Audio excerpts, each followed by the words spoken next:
केउ राजा को सदाप्रभु आघात करते से आपणा मरण दिन पर्यंत पुष्टि होई पृथक गृह बास कले।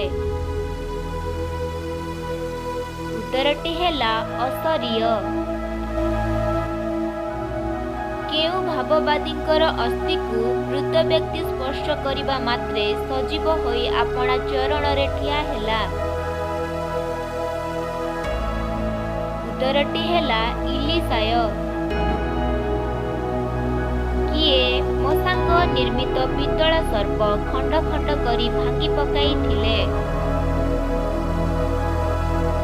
उत्तरटी हेला हिजकिय। केउ नदी रे 7 थर स्नान कले नामानर नूतन मांस हेब असे सूची हेब बोली इलिसाय कहिथिले। उत्तरटी हेला जर्दन नदी।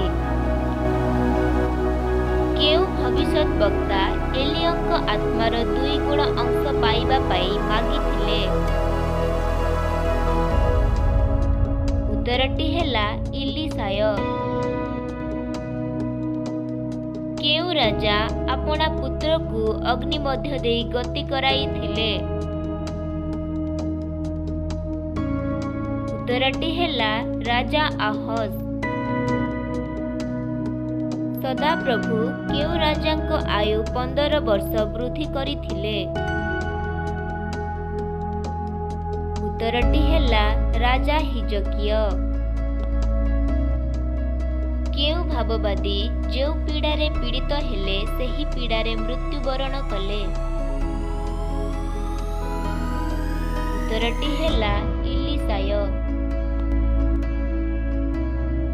किए एलियंक हस्तरे जल ढाळुथिले। उत्तरटी हेला इलिसाय।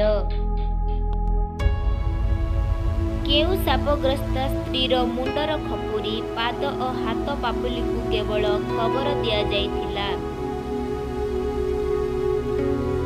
उत्तरटी हेला इसेबल।